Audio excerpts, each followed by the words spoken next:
Hey all, it's so hard to believe that Endwalker has been out for nearly 2 years now. It feels like it was only yesterday when they were showing off that kick-ass trailer at FanFest, and then Yoshida, like the badass he is, came on stage in full Reaper cosplay, and it was so epic and created so much hype. And now it's almost over. The newest expansion for Dawntrail has been shown off, the 6.5 patch recently released, and that basically marks the beginning of the end. Now, there are still a few updates planned. We have some upcoming MSQ stuff to bridge us into Dawntrail, we're getting a new variant dungeon, and the Fallguy Event looks pretty awesome. But for this video, let's focus on 6.5, and I can't think of a better place to start than the story. You know, I think it's sometimes easy to overlook and underappreciate just how well Final Fantasy XIV tells its story.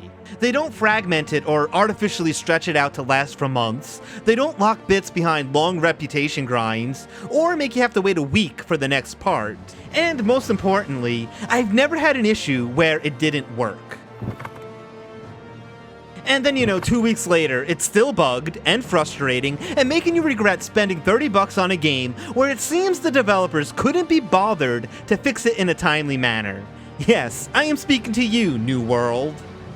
Now, I'll be the first to admit, this arc cheated a little bit with me because it was a massive Final Fantasy IV crossover. I am a huge fan of Final Fantasy IV, so, I was smiling ear to ear, whenever a familiar face, location, or music came along.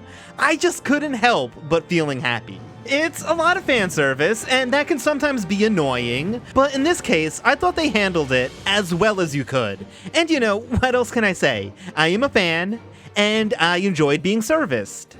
I also really loved how tongue-in-cheek they got with it.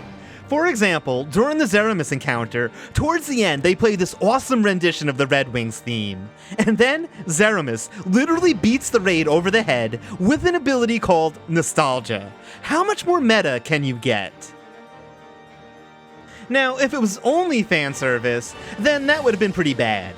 But it wasn't just fan service. Zero was an amazing new character and a great addition to the cast. I loved how she develops throughout the arc, and it all felt believable and earned. And that's because we spent a lot of time with Zero, watching her grow and change. Now, unfortunately, that isn't true for the other new major character, Golbez. He is very similar to Emmett Selk with his motivations, and much like Emmett Selk, they are very relatable, but I just don't think we were given enough time with him to become fully invested. I thought that his change of heart in the end was a bit abrupt. I mean, don't get me wrong, the writers did plant the seeds. We learned about his past and saw how honorable he used to be, and that he had good intentions. I just don't think they were given enough time to grow. When we look at characters like Emmett Selk and Tsuyu, we really got to know them. They gave us a lot of time to watch them grow and develop. Golbez was barely there, and most of his screen time, he was comically evil. So yeah, that's my biggest nitpick with this arc. Now, a pretty big complaint that I've seen floating around is that this arc was completely filler. Now, I'm sure that everyone has a different definition of what filler is, but for me, it's whenever the content has no impact on the characters, the world, or the lore. If it was taken out, it really wouldn't matter. And I just don't think that's what happened here. These patches were used to tie up some major loose ends in the narrative, they further developed characters, and with how careful the writers are, I'm sure that we'll be seeing more of these plot lines in the future. Okay, so that's the story. Now let's take a look at the new dungeon.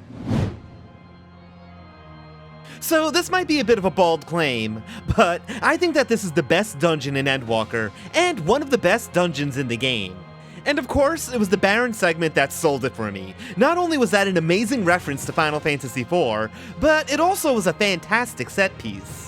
You are traversing through a town as it's being overrun and destroyed by Void Scent. Buildings are crumbling into pieces right before your eyes. Citizens running away in fear as soldiers fruitlessly try to fight off hordes of Void Scent. It is such an immersive dungeon, and it draws you right into the action. And the only dungeon that I think outdid this was Amarat. But then again, in that dungeon, we witnessed the entire planet being destroyed. That kind of spectacle might be kind of hard to outdo. The music was also fantastic. I don't think Soken can ever disappoint. It's a really great remix of another Final Fantasy IV track. Combine that with fantastic boss encounters, and you got yourself one amazing dungeon. So after the dungeon came the final trial of Endwalker.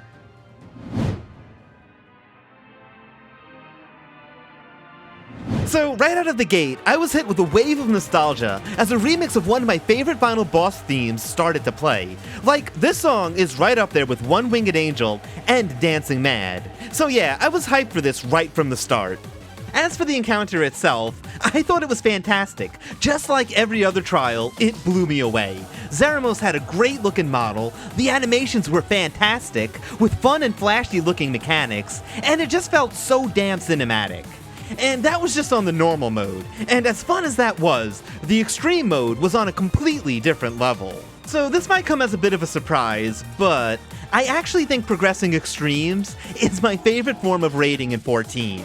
Now, it's for a pretty selfish reason, and that reason is I was able to do them all blind. Now, when it came to the Savages, my static didn't want to do them blind. And, you know, I don't have anything against watching a video, but in my heart, I like blind progress a lot more.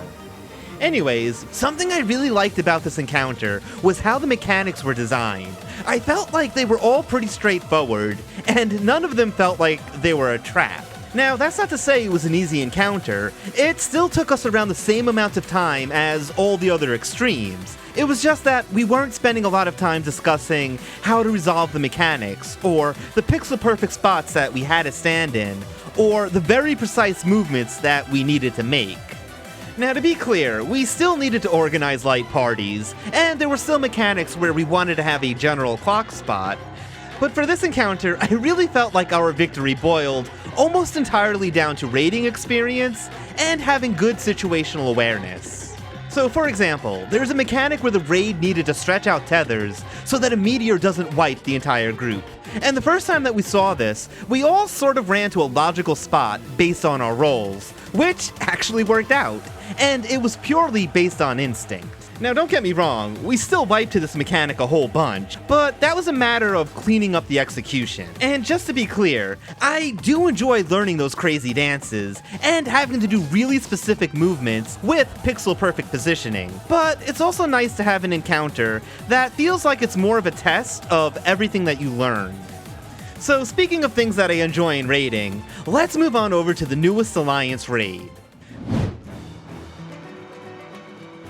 So, I actually think that the Alliance raids are some of the best raids I've done so far, and Thalea was no exception. I just think that the environments are some of the best in the game. The raid encounters, while not demanding, are still incredibly fun, with some of the coolest looking boss models, fantastic animations, and the mechanics, they look awesome and are just so much fun to execute.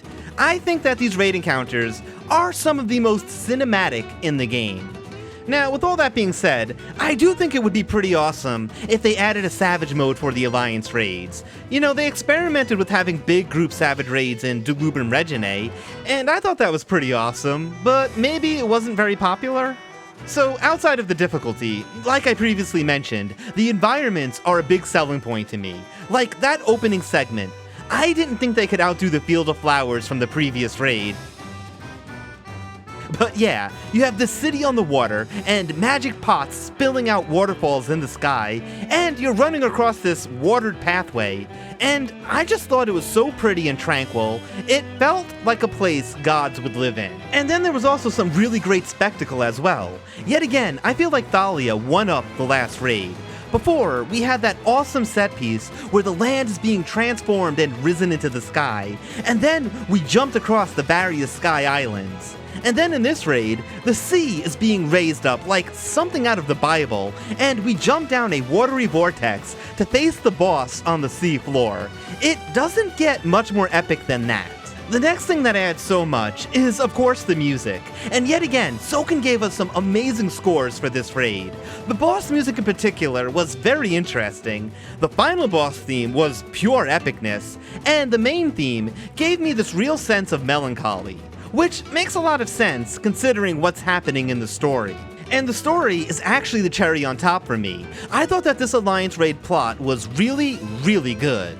I liked that it was connected with the events in Endwalker, and was also tied with established lore. You know, the last few Alliance raids were kind of separate self-contained stories. I would actually say they were filler.